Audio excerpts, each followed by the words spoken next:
porte a cassé et on l'a massacré encore. Comment peut-on arriver à créer autant de mal et de malheur? J'ai fini par l'oublier, maintenant ça revient, c'est des cauchemars. Tulle, 9 juin 1944. En 3 heures de temps, les SS de la division blindée allemande Das Reich pendent 99 hommes aux réverbères et balcons de la ville. Ces pendaisons en si grand nombre en font un crime d'une violence inouïe et singulière sous l'occupation. «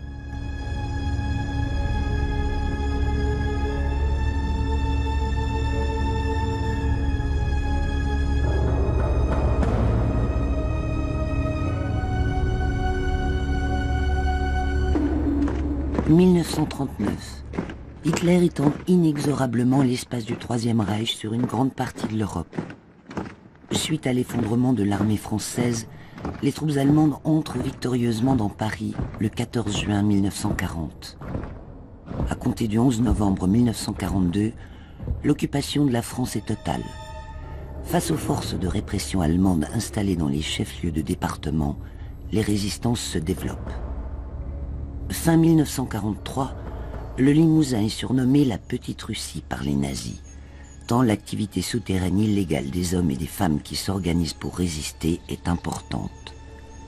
Ce sont les maquisards, en référence aux forêts et sous-bois des campagnes dans lesquels se cachent ces fameux maquis. Chaque jour, les réfractaires au STO, le service du travail obligatoire en Allemagne, viennent grossir les rangs de la résistance et font du Limousin l'un des principaux maquis en France. Si l'armée régulière allemande, la Wehrmacht, contrôle les villes de Brive, Tulle et Ussel, les maquisards sont maîtres des campagnes. En ce printemps 1944, c'est le branle-bas de combat. La première semaine d'avril, la Dordogne et la Corrèze ont été mises à feu et à sang par une division allemande, la division Bremer. Les résistants ont décidé de réagir vigoureusement. Ils harcèlent l'occupant allemand et les forces du gouvernement de Vichy qui collaborent avec l'ennemi.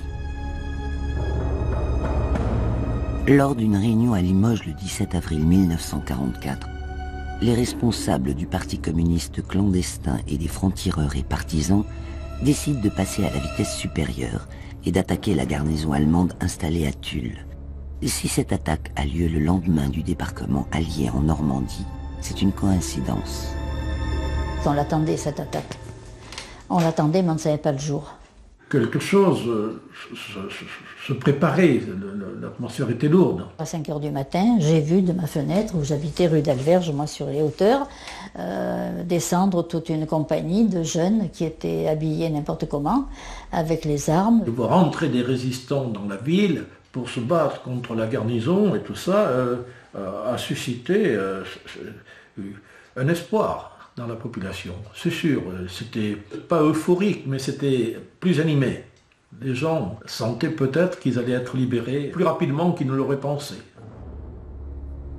À l'aube du 7 juin 1944, ils sont 400 à 500 francs-tireurs et partisans à prendre position dans la ville de Tulle. Objectif, débarrasser la ville de la garnison allemande. À leur tête, Jean-Jacques Chapoux, dit Kléber, un ancien professeur de lettres connu pour de courageux faits d'armes. Face au FTP, 400 soldats allemands du 95e régiment de sécurité de la Wehrmacht. Plusieurs objectifs sont visés, la manufacture d'armes, la gare, les casernes et les hôtels occupés par les Allemands, la caserne qui abrite les forces de Vichy qui collaborent avec l'ennemi. Ces attaques ne sont pas sans difficulté, en raison d'abord de la topographie des lieux. Tulle est une ville encaissée qui s'étend sur près de 3 km. Il n'est pas facile de passer d'un versant à l'autre. Et surtout, en raison du manque d'équipement et de l'inexpérience militaire de nombreux maquisards. À cela s'ajoute le fait que les renforts attendus n'arriveront jamais.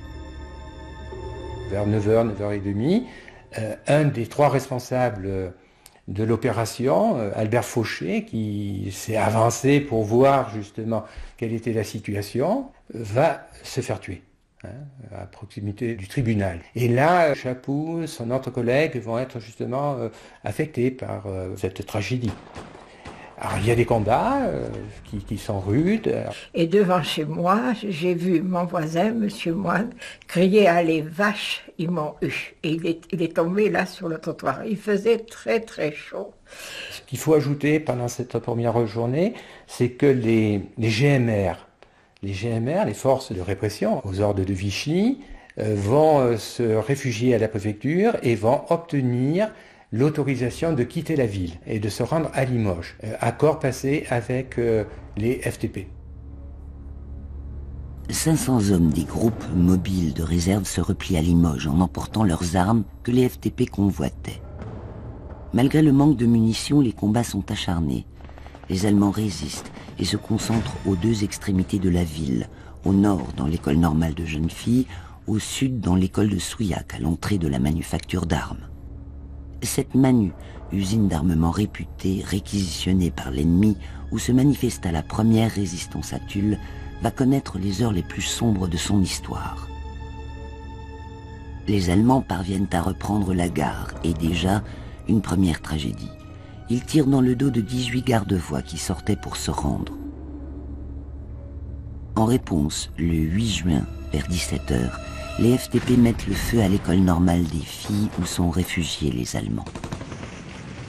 Des soldats allemands sortent et une quarantaine au moins vont être tués par les maquisards. Alors le spectacle est horrible, hein. Il y a des témoins qui ont vu de nombreux corps le long des rues avoisinant ce bâtiment.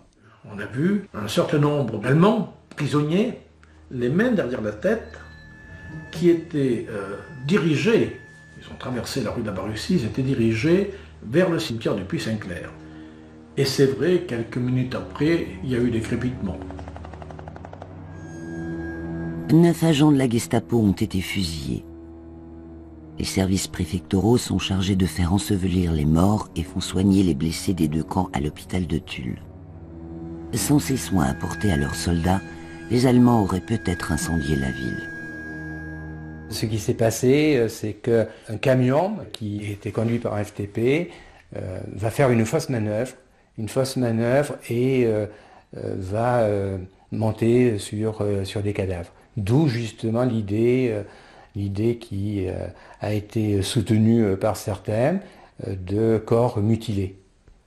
Alors que c'est faux. On a une preuve du contraire, c'est qu'un docteur allemand, Schmidt, a témoigné qu'il n'avait pas été mutilé, qu'il n'avait pas constaté de mutilation.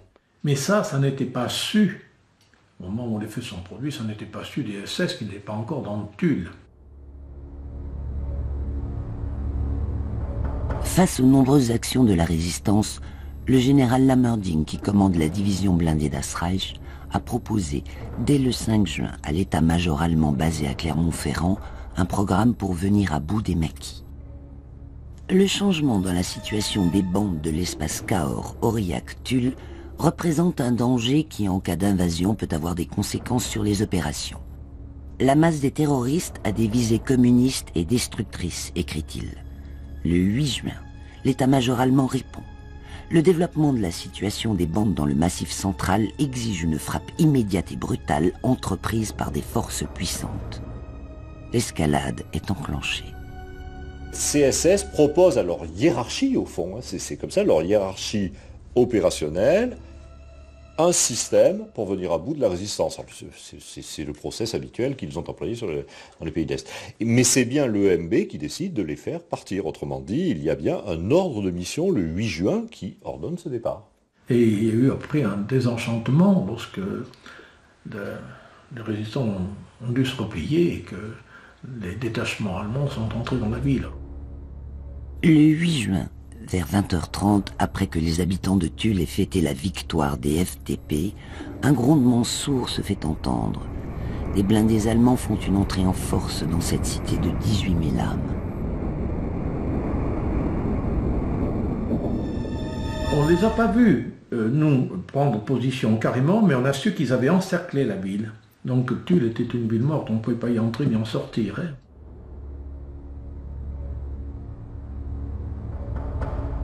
« 9 juin 1944, 7h du matin, Après une nuit de pillage, les SS sillonnent les rues, martèlent aux portes et raflent les hommes au prétexte d'une vérification d'identité.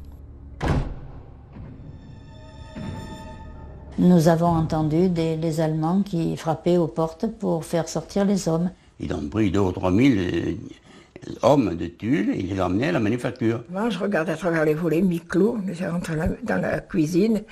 Je dis, maman, mais qu'est-ce qu'ils font? Ils mettent des cordes après, devant les maisons. Je suis descendu et puis il m'a emmené avec l'autre prisonnier. Et ma femme a couru derrière moi pour me donner les papiers. Je n'avais pas sur moi, car j'étais habillé en tenue de plage, j'avais un pantalon de plage, j'avais du chemise tête au mois de juin.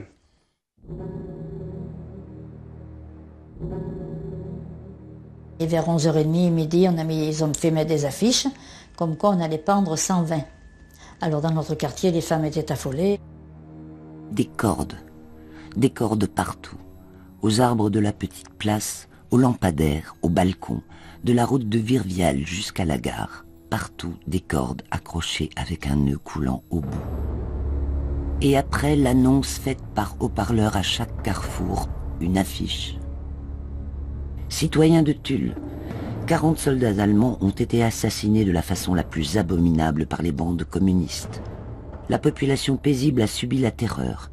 La façon affreuse et lâche avec laquelle les soldats allemands ont été tués prouve que les éléments du communisme destructeur sont à l'œuvre. Pour les maquis et ceux qui les aident, il n'y a qu'une peine, le supplice de la pendaison. À l'avenir, pour chaque soldat allemand qui sera blessé, 3 maquis seront pendus. Pour chaque soldat allemand qui sera assassiné, 10 maquis ou un nombre égal de leurs complices seront pendus également. Le général commandant les troupes allemandes.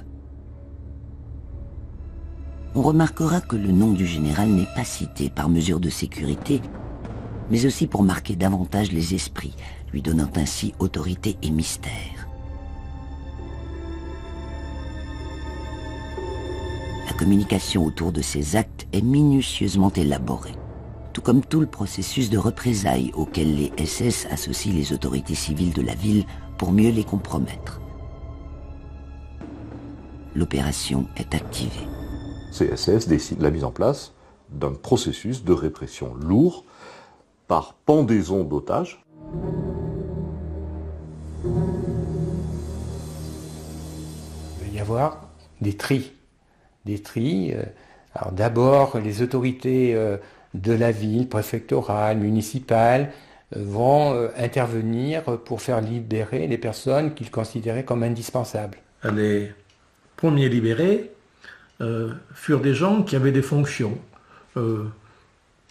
soit dans l'administration, soit dans les services municipaux même, soit dans d'autres corps d'État, et ces gens-là, eux, ont bénéficié de la libération, soi-disant. Le maire aurait prononcé ces mots, le délégué spécial du gouvernement de Vichy, qui faisait fonction de maire à l'époque, colonel Bouty, lui a dit c'est pour redonner vie à la ville. Alors que les vrais actifs, ceux qui auraient pu donner vie à la ville, eux, ils étaient restés otages. Les critères de sélection, eh bien, c'est une personne qui était mal rasée, qui avait des chaussures pas très propres, pas trop bien habillées, eh bien, était suspectée d'appartenir à ces bandes communistes dénoncées justement par Lammerding. Vraisemblablement aussi, il y a eu des dénonciations, parce que pendant le tri, Walter a été consulté dans un bureau des dossiers. Donc là aussi, on ne sait pas tout.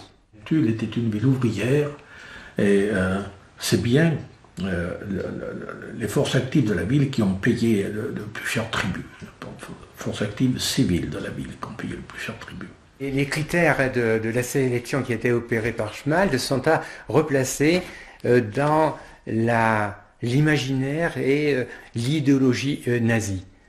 Les SS sont à la recherche des maquisards, qualifiés de terroristes.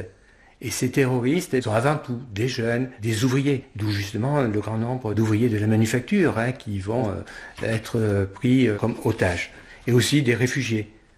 Et on a été pris par Walter, le fameux Walter. Il me prend mes papiers, Walter, il dit, bon, regarde, j'ai travaillé à la marque. Il regarde, bon. Puis à un moment donné, il y a un Allemand qui vient, qui l'appelle. Il me redonne les papiers, il s'en va. Et alors, comme il y avait une foule à côté, le copain qui était comme dit, on se tire de là. Alors on est allé dans la masse, tout à fait à l'intérieur. Il est revenu dans le prétoire. On était prêt d'y aller. On était digné pour la pendaison.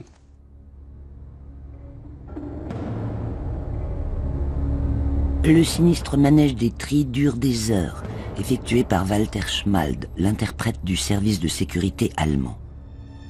Les SS de la division n'y prennent pas part, ils sont encore à table. Vers 15h30, le préfet est informé de la suite des opérations.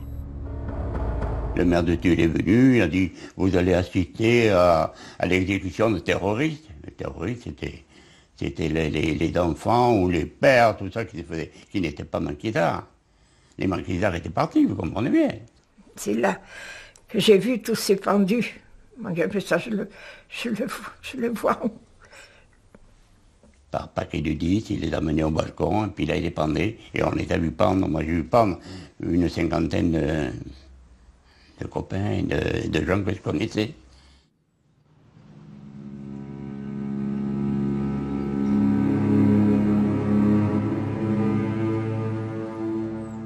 Mon Dieu, c'est Jean Vieillefond. Il était près de la boucherie de ses parents. Et il avait 18 ans, il était bien plus vieux que moi. Je le vois encore, il montait à l'échelle et il a relevé la tête. « Maman, maman, dis-leur que je suis innocent. » Il y avait notamment les pères avec les enfants. Ils ont tué les enfants devant le père. C'était épouvantable.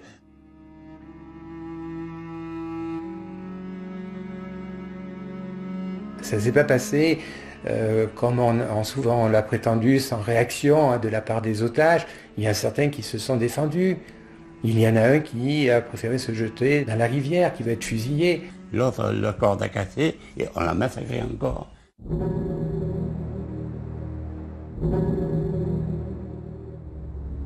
À Tulle, le 9 juin 1944, à partir de 16h, 99 hommes suppliciés par les SS agonisent en public.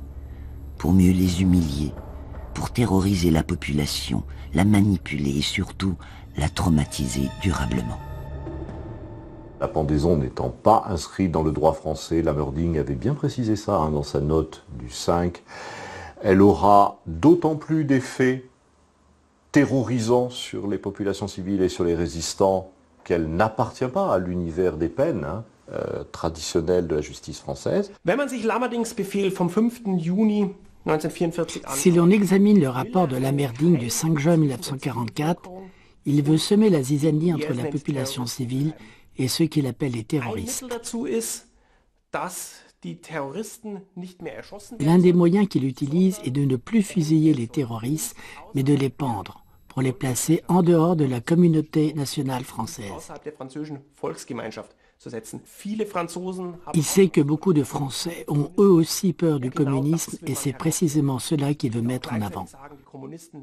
Et aussi dire que les communistes ne sont pas des patriotes, les communistes sont des criminels. Donc à Tulle, on fait ce choix-là. La répression sera extrêmement brutale et devant créer une onde de terreur générale telle que la résistance sera figée sur place. Et on est resté là, on était bêtés, on était... je sais pas comment... On était des robots. On nous a laissé les cordes pendant une semaine. Donc ils ont été pendus le vendredi, on nous a enlevé les cordes des maisons, il fallait qu'on passe devant le jeudi suivant. Voilà. Alors nous avons petit à petit, j'ai appris qu'un tel était pendu, qu'un tel aurait dû l'être, il avait été sauvé au dernier moment, qu'un tel, voilà. C'est comme ceci que c'est arrivé.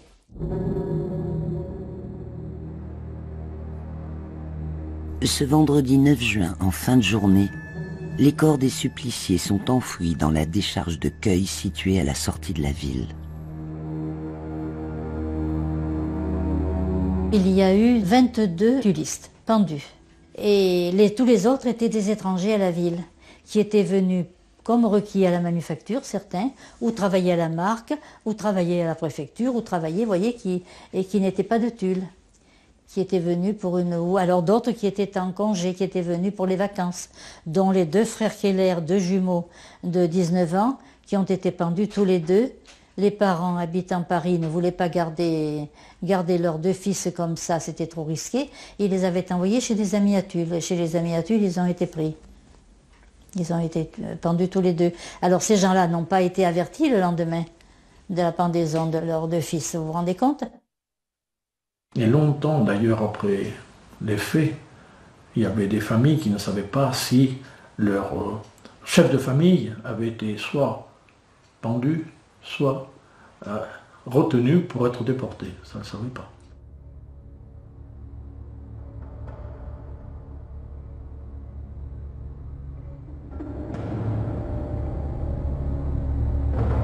Parmi les otages se trouvait l'abbé Jean Espinasse, aumônier au lycée de Tulle.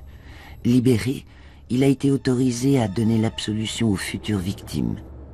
Il en profite pour noter leurs noms et adresses et récupérer leurs objets personnels pour les remettre aux familles. Il dresse la première liste des suppliciés.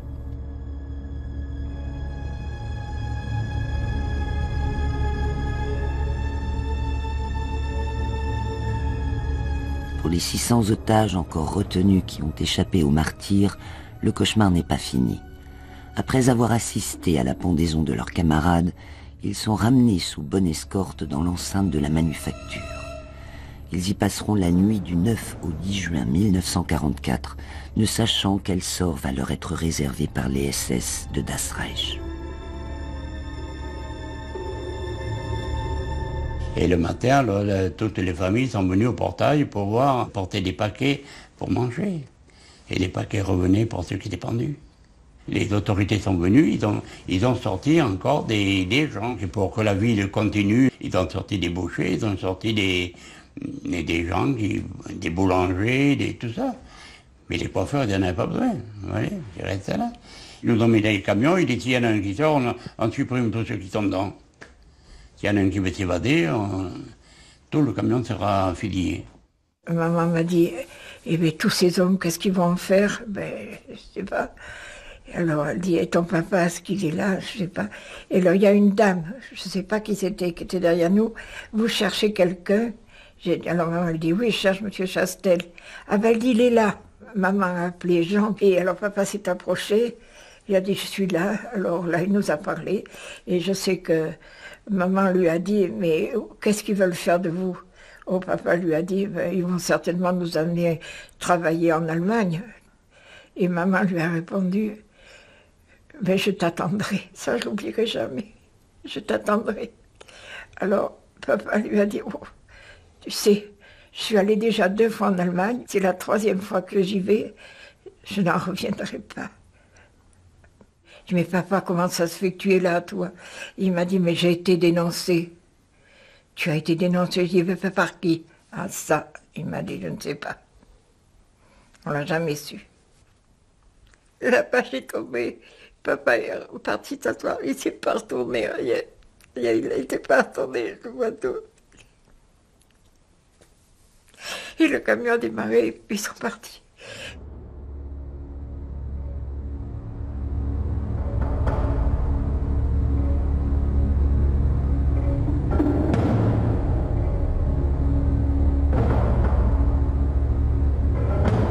Plus de 300 hommes sont conduits à Limoges, où ils sont parqués comme des bêtes dans la caserne, puis dans la cour d'un régiment d'artillerie.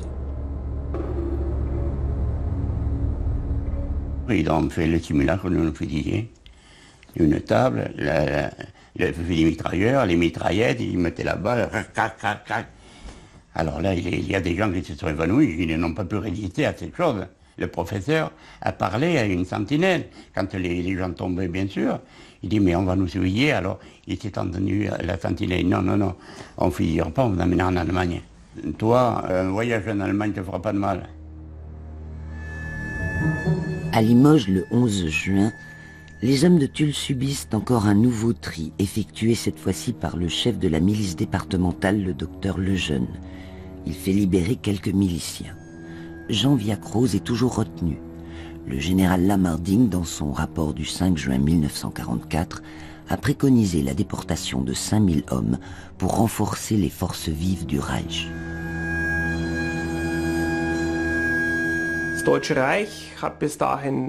Le Reich avait subi de lourdes pertes d'hommes sur le front de l'Est. Il manquait donc de la main-d'œuvre en Allemagne. Depuis des années, des prisonniers de guerre compensaient ces manques, ainsi que des déportations forcées en provenance d'Europe de l'Est. En Europe occidentale, le STO, le service du travail obligatoire, envoyait des Français en Allemagne. Les mesures proposées par Lamartine, et il n'est pas le seul, visent à ce que de nouveaux travailleurs soient amenés dans le Reich pour soutenir l'économie de guerre.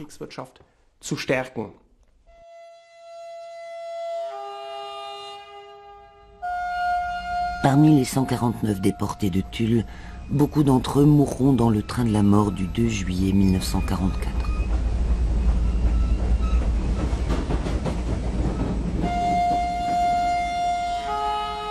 Seuls 48 d'entre eux rentreront des camps de concentration de Dachau, de Neuengamme et de Hersbruck. La division SS Das Reich, quant à elle, poursuit son parcours infernal dans le feu et le sang. Le 9 juin au soir, la division a reçu l'ordre de rejoindre le front de Normandie où les Alliés viennent de débarquer. En raison du mauvais état du matériel et du manque d'essence, les chenillés sont embarqués sur des trains.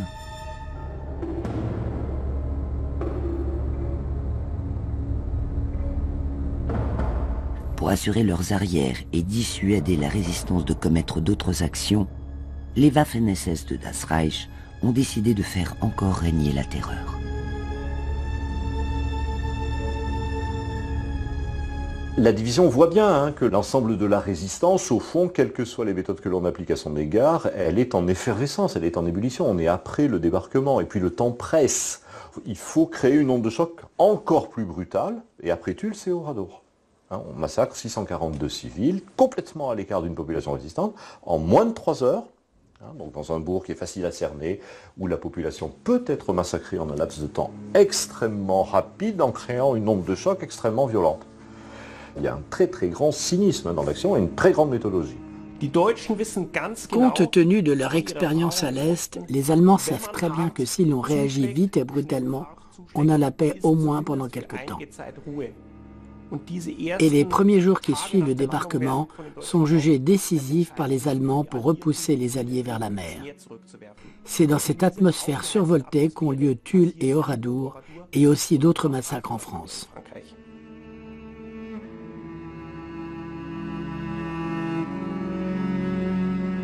Ça doit casser complètement l'idée des dérapages de ces troupes SS. L'idée de soldats qui, à un moment donné, au fond, ne seraient plus sous contrôle et commettraient l'irréparable dans une sorte de déferlement de violence. Ça doit être totalement, aujourd'hui, exclu. Ces divisions savent parfaitement ce qu'elles font. Ça veut dire qu'à partir de ce moment-là, lorsqu'on lâche, entre guillemets, des troupes comme ça, les hiérarchies militaires savent aussi que la violence deviendra un facteur de guerre, puisqu'elle est inhérente à ce type de troupes, et elle est inhérente à leur propre méthodologie de guerre. En étudiant les massacres perpétrés pendant l'occupation allemande, on constate qu'ils se déroulent toujours par vagues. La plus grande vague a lieu directement après le débarquement, entre le 8 et le 15 juin. Ensuite, les choses se calment. Une nouvelle vague arrive avec le retrait des troupes allemandes en août 1944. Le bataillon SS à la manœuvre à Oradour n'est pas le même que celui qui a opéré à Tulle, ou bien à Argenton-sur-Creuse, où d'autres massacres furent perpétrés. C'est toute la division qui est formée à la violence la plus arbitraire et la plus systématique qui soit, y compris les nouvelles recrues. Déployée à mi-chemin entre les plages de l'Atlantique et celles de Provence, la division Das Reich compte parmi les 9 divisions blindées allemandes déployées en France par le Reich en 1944.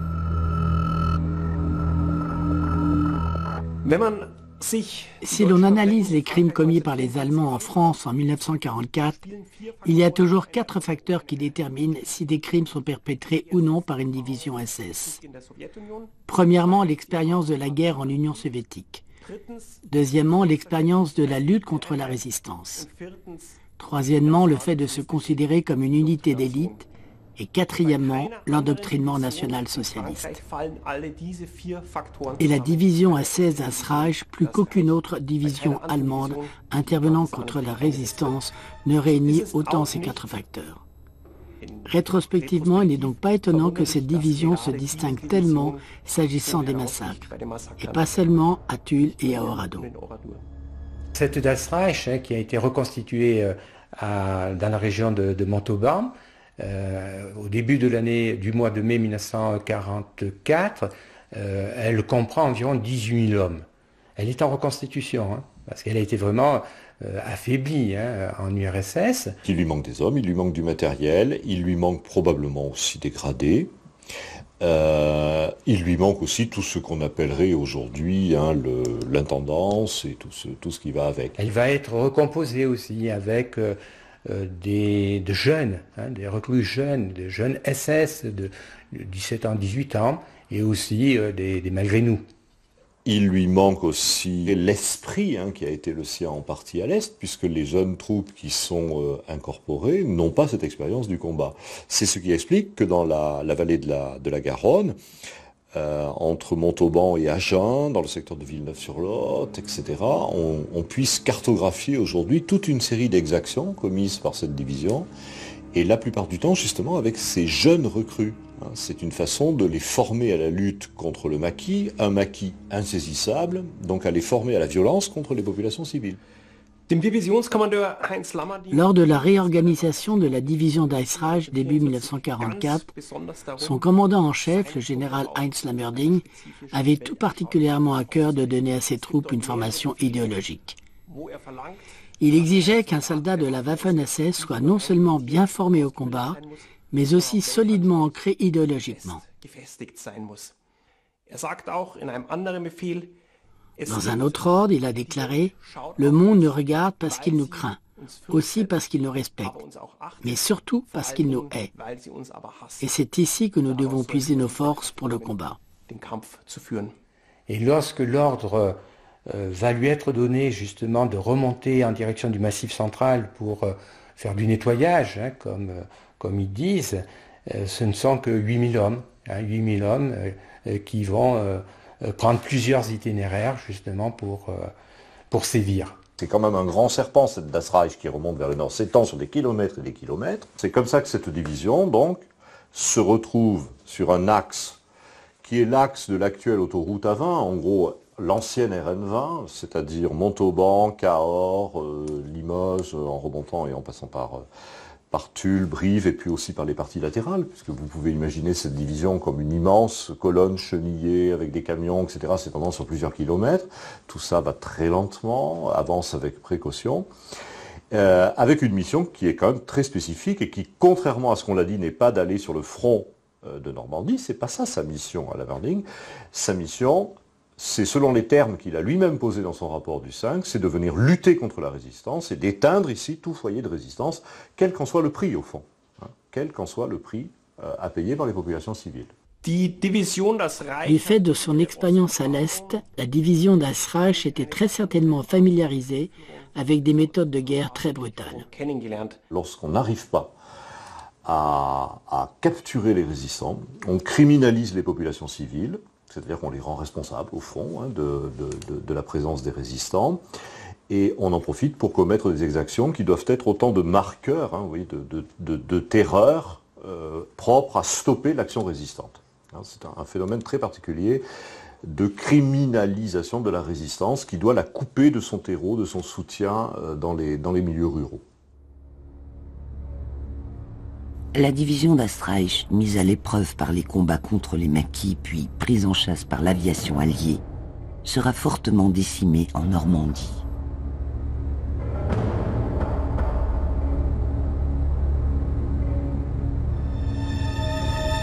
Pendant ce temps-là, à Tulle, la vie reprend douloureusement. En octobre 1944, on ne connaît toujours pas l'identité de tous les martyrs du 9 juin. On était abrutis. On était abrutis. On ne parlait pas tellement de ce qui s'était passé. On vivait. On vivait. C'est tout. Les jours qui ont suivi les événements du 9 juin, alors que Tulle était à nouveau entièrement occupé, l'ambiance n'était pas très claire et tous les jours étaient jours de méfiance. On m'attendait.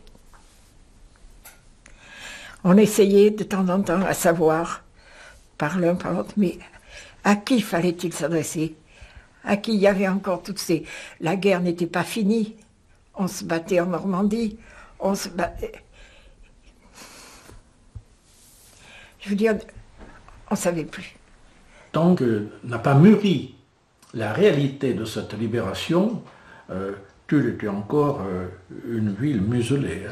Une ville où régnait quand même une certaine peur. Et puis Tulle, après avoir repris sa vie... Une vie qui a quelque chose de brisé, qui a... Dans le fond, on avait une question qu'on n'arrivait pas à se poser. Cette question, on n'arrivait pas à se la poser. Parce qu'on avait encore toutes ces horreurs derrière qui masquaient la question que l'on aurait voulu poser, parce qu'on avait peur de la réponse. Pourquoi mon père a-t-il été pris? Il a été dénoncé par qui, on ne sait pas. Mais pourquoi ils ont amené tous ces pauvres malheureux? Pourquoi ils ont pendu ce pauvre gamin de 18 ans? Et combien d'autres? Pourquoi?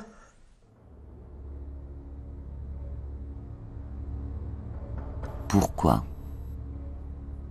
Telle est la question que se posent de nombreux tullistes. Elle fait toujours débat à Tulle, 70 ans après les événements.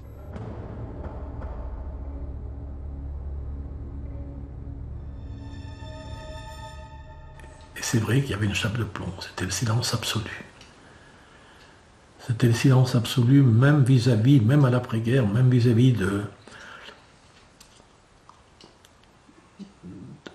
de gens qui auraient pu abonder dans le raisonnement des uns et des autres. Et il y avait un silence, il y avait encore une méfiance, il y avait encore quelque chose qui était resté. Et alors les choses n'ont pas été dites. Certains ont eu du mal à en parler. Hein. D'abord les familles des victimes, mais également ceux qui ont été libérés. Hein. Il y avait un problème de conscience. Pourquoi moi? Pourquoi pas lui? Ça a été extrêmement difficile à vivre. Et ça a perduré. Il y a des hommes certainement qui ont voulu que ça soit plus ou moins caché. C'est pas possible autrement. Et il y a tellement d'autres drames qui se sont joués et qu'on a cachés. Pourquoi les cacher? Ça s'est très bien vu aussi au niveau des martyrs de Tulle, où enfouis dans les immondices de la ville, ils sont restés plus de 4 mois. Alors que les autorités allemandes n'aient rien voulu faire, on peut le comprendre, mais les autorités civiles en place à l'époque auraient pu faire quelque chose pour rendre plus rapide ces exhumations. Ça ne devait pas attendre, ça devait être fait tout de suite. On a laissé pendant 4 mois et demi des gens dans une décharge publique. Voilà.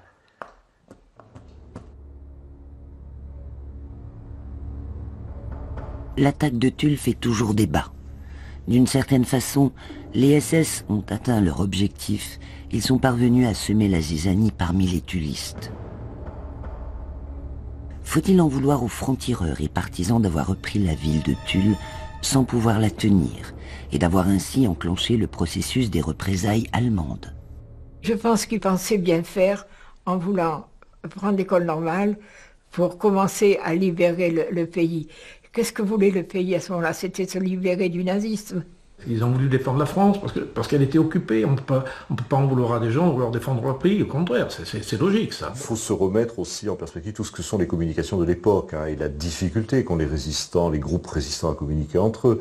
Des groupes résistants qui sont quelquefois tellement cloisonnés sur leur petit territoire qu'ils ignorent ce qui se passe sur le territoire voisin et que pour des raisons de sécurité d'ailleurs, on a intérêt à ignorer ce qui s'y passe, des résistants aussi qui sont divisés entre eux, selon des catégorisations politiques ou de vieilles rivalités qui sont nées à un moment ou à un autre.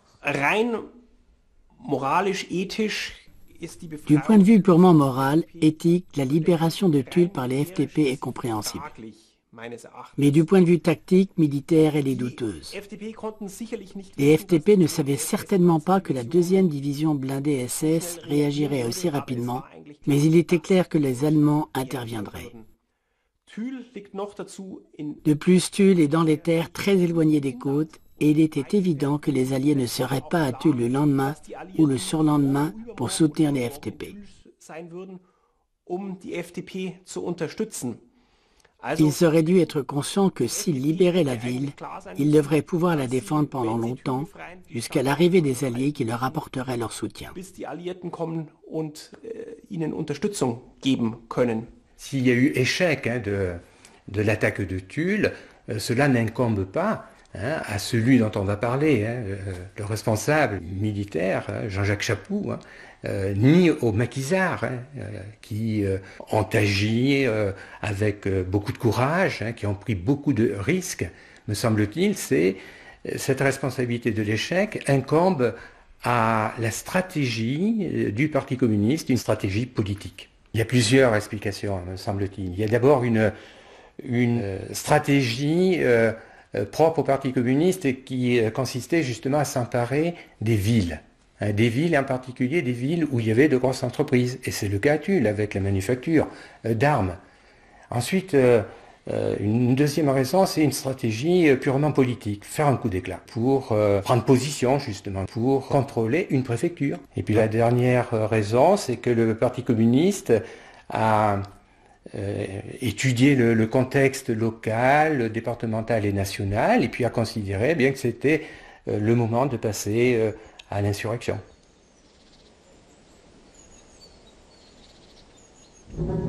Entre les maquis, les stratégies diffèrent, parfois même elles s'opposent.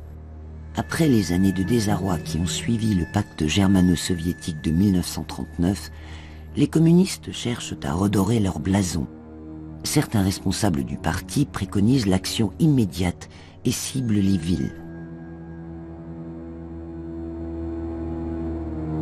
Georges Guingouin, communiste entré en résistance dès le 18 juin 1940, surnommé le Grand Georges ou le préfet du Maquis, en raison de l'important mouvement qu'il sut fédérer, organiser et former, n'est pas d'accord avec cette stratégie. Contrairement aux camarades de Tulle, il se refuse à prendre Limoges, trouvant cette attaque trop périlleuse. Guingouin recevra la capitulation des forces allemandes sans condition le 21 août 1944. Pas une goutte de sang n'aura été versée. Lui, ce qui comptait, c'était la résistance à la campagne. Donc, s'en prendre aux voies de communication, essayer justement d'obliger les garnisons installées dans les villes à se rendre. Et justement, c'est la stratégie qui a été utilisée par l'armée secrète. Prenons l'exemple de Brive. Eh bien, l'AS n'a jamais cherché à attaquer la ville de Brive. Les maquisards de l'AS ont cherché à faire douter les Allemands, à les convaincre qu'il n'y avait pas d'autre issue pour eux que de se rendre, qu'ils étaient entourés de tous côtés. Voilà, la seule solution, c'était la reddition. C'était pas du tout la même stratégie, celle de l'AS et celle des FTP et de Guingouin, d'où les ennuis qui lui sont arrivés. Georges Guingouin, premier maquisard de France, paiera pour son indépendance d'esprit et son courage. En 1953, au prétexte de motifs fallacieux, il sera emprisonné par d'anciens collabos et odieusement torturé, lui qui fut le libérateur de Limoges. Il ne sera réhabilité par le Parti communiste qu'en 1998. À Tulle, la dette des nazis n'est pas éteinte. 70 ans après le martyre, peut-on, doit-on pardonner? Pardonner, non. Vraiment, dans tout le sens du mot, on ne peut pas. Parce que vous avez des visions de ce que vous avez vu, qui, lorsqu'on vous demande de pardonner, elles flashent devant vous. Mais vous savez, les SS nazis n'ont jamais demandé pardon. Alors pourquoi le leur accorder? Jamais ils n'ont dit... jamais. Ce garçon que je venais de soigner est tombé sur moi. Avec son bras valide, il m'a tenu le cou, il m'a attrapé le cou et il s'est mis à sangloter. Voilà, il était couché là, il s'est mis à sangloter et il m'a dit « Madame, maman, si elle savait », en français. Et il me dit « Madame, je vous remercie. » « Oh, vous n'allez pas à me remercier », je lui dis. « Est-ce que vous pourrez nous pardonner un jour ?» Alors je lui dis « Me demandez pas ça aujourd'hui. Aujourd'hui, ne me le demandez pas. » Alors, vous parlez bien le français? Oui, madame, nous l'avons appris au lycée. Quel âge avez-vous? Je lui ai dit 18 ans. Et ils sont partis vers leur destin. Je pense que ces jeunes ont tous été tués. Kennen Sie zufällig etwas von der französischen Stadt Tulle? Auch nicht von Oradour? Nee, nicht. Wie heißt der Name? Lammerding. Nein, den kenne ich nicht. Kennen Sie etwas von der südfranzösischen Stadt Tulle? Davon habe ich schon etwas gehört, aber etwas Näheres weiß ich darüber auch nicht. L'horreur d'Oradour-sur-Glane a relégué au second plan les 99 martyrs de Tulle et tous les autres. Ceux d'Ascq, de Maillé, d'Argenton-sur-Creuse, de Marsoulat, de Fraissinet-Gela, de Bagnères de Bigorre. La liste est dramatiquement longue. Dans la France et l'Allemagne d'après-guerre, on préfère mettre de côté ces tragédies et panser les plaies. L'heure est à la réconciliation, surtout dans le nouveau contexte de la guerre froide. En 2010, à la suite de la découverte de nouvelles archives, la justice allemande a rouvert le dossier Oradour. Un nouveau procès est en cours, conduit par le procureur de Dortmund. La volonté du gouvernement allemand est bien de rechercher ces gens qui, à un certain moment, ont fait souffrir leur peuple comme des peuples voisins. Et je trouve que c'est très très bien. Mais ce que je trouve qui a été moins bien, c'est le flou d'après-guerre, parce qu'il me semble que compte tenu des autorités en place qui supervisaient le devenir du département, de la France et tout, je pense que là, on a eu un manque d'efficacité. C'était aux autorités à mettre en prison Lammerding et le condamner. Il a été condamné 2 fois, il n'a pas été arrêté. Il y a souci. Je pense que la recherche de responsabilité à Tulle a été inachevée. Que peut-on attendre de ce nouveau procès consacré à Oradour et qu'espérer d'une éventuelle enquête sur les massacres de Tulle? On n'attend pas 70 ans pour faire des enquêtes comme ça. Il y a eu un blocage quelque part par certaines personnes qui ne voulaient certainement pas que ça se divulgue comme maintenant. Mais par contre, je trouve que c'est très bien que maintenant on essaie de remettre en avant tout ça, justement pour éviter que plus tard de telles monstruosités se reproduisent. Ce qui se passe à Dortmund, c'est d'une part que on va peut-être pour la première fois récupérer des pièces d'archives et les ordonner en un gigantesque dossier central cohérent.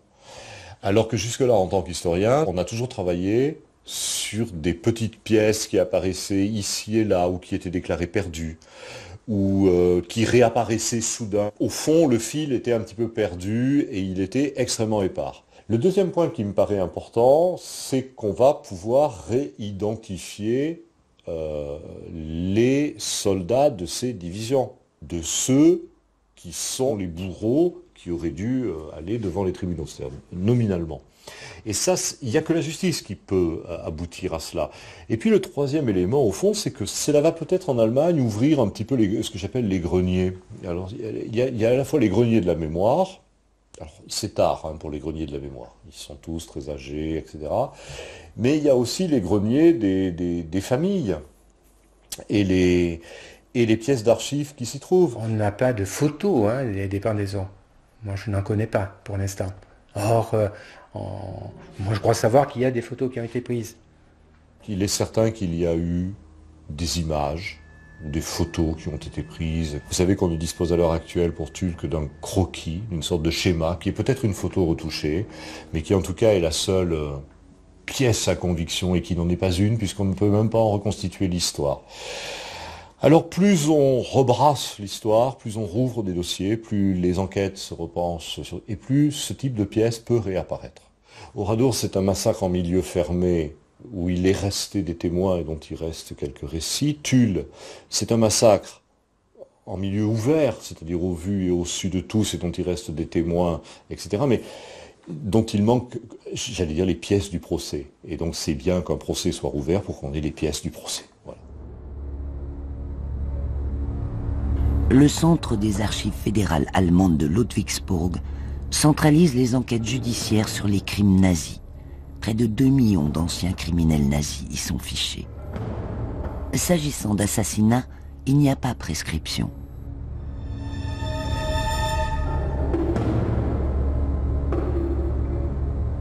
De part et d'autre du Rhin, il faut accepter de revenir sur cette période tragique de l'histoire, pour en décrypter les causes et analyser la mécanique.